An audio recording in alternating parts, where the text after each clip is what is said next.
Hi, my name's Paul Cresswell. Welcome to Paul's Tackle Reviews. The normal purpose of this channel is to give you reviews of tackle out on the bank by an unbiased, unsponsored angler, and that's me.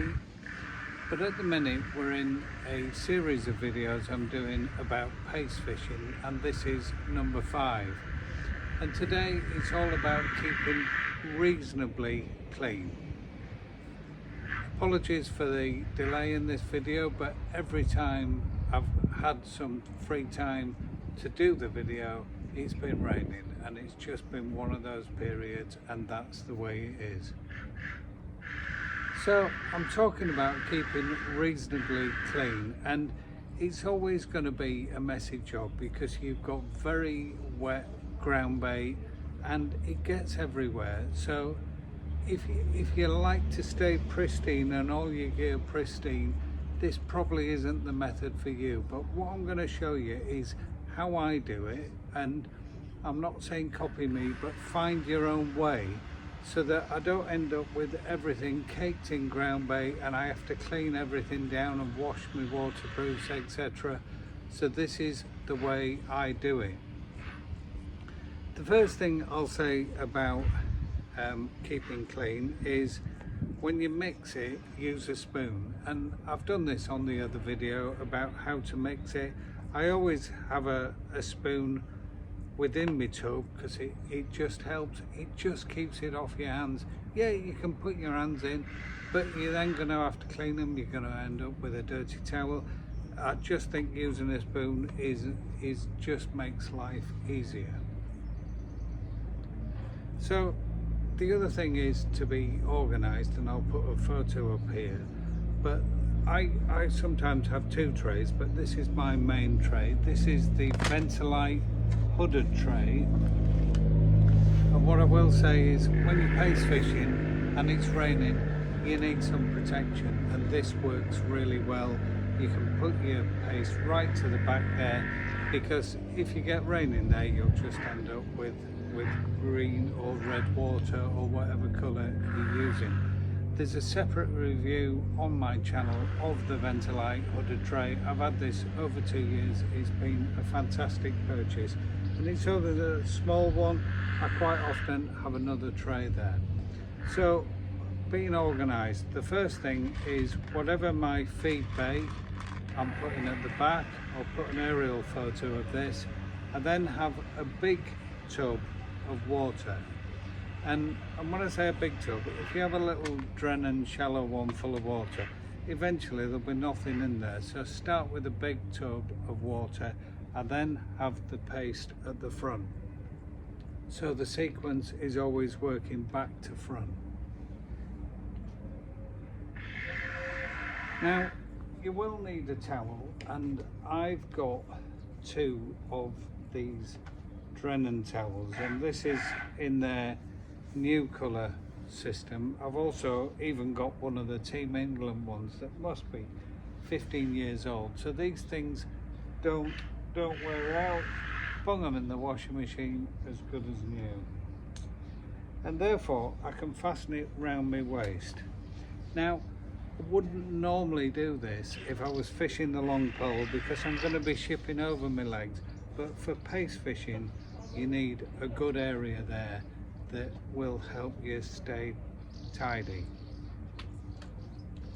So I've got my rig here on my top kit, I've got my pole pot on, and this is my routine. So I put the pole kit under my arm.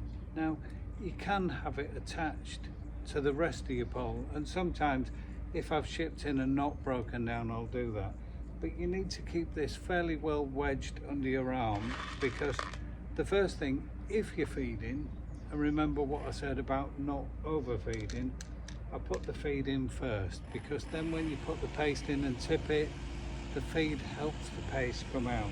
So I've got that. Now if you don't have it securely under your arm, you're going to find a lot of bait at your feet, so that's the next thing.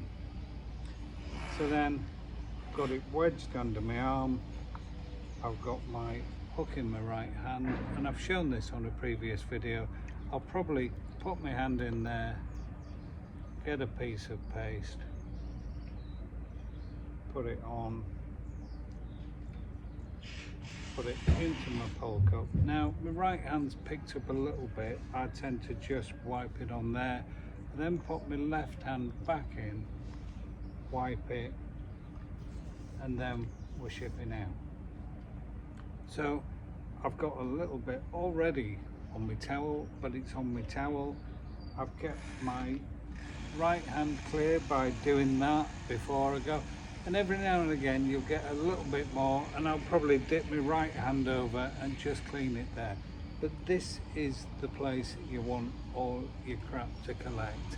You don't want it on your waterproofs, you don't want it all on the pole. Now you'll probably still need to clean the pole, but I could go fishing and go 2 or 3 days later having not cleaned the pole, and it won't be a problem. So you ship out and you do that. So let's just repeat the task to make sure everybody's got what I would describe as my method. So I would put my feed in, I would then get the paste. Now sometimes I wet my fingers, sometimes I don't, depends how we're doing. That's a really big bit sloppier. So I've got some on my hands, left hand straight on there, right hand in the tub. We're then attaching the pole and shipping out. That's my routine. Find your own way, but your friend is the water. If you forget to do the water, you will end up with more and more increasing amounts on you while you're fishing. That's basically it. That's how I do it. Find your own way. It's always going to be a messy job. That can be, and if you're using really sloppy paste, it can be everywhere, but you don't want to be cleaning all your gear every time you go out. That's it for today. Any questions or comments, please put them below. I'll always get back to people where I can. I've got one more video to do, hoping to do it next week, weather permitting, out on the bank. I'm going to film me setting up and catching fish on paste, and I'm also going to give a kind of resume and a summary of tips to help you get the most out of paste fishing. 70 videos on my channel now, please have a look at those. I've got nearly 2,000 subscribers.